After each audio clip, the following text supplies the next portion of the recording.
An incredibly unprecedented time as the conflict intensifies in the Middle East between Israel and Iran. Iran has retaliated to Israel after it attacked its nuclear and military facilities since June 13th.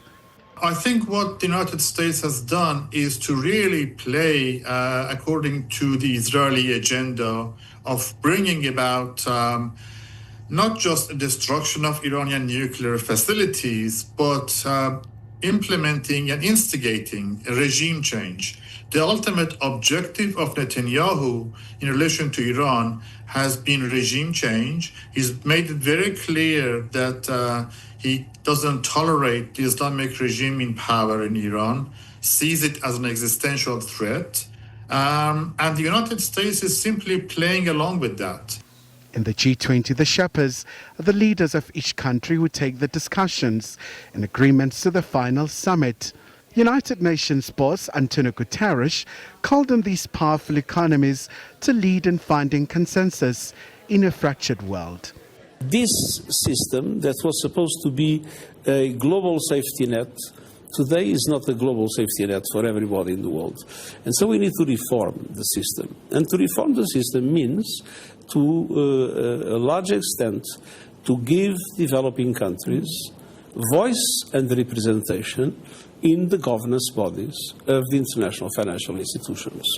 Like we need to give voice and presence, namely to African countries, in the permanent members of the Security Council. The G20 countries are also concerned following the Trump administration's decision to impose sweeping tariffs with far-reaching implications for the global economy.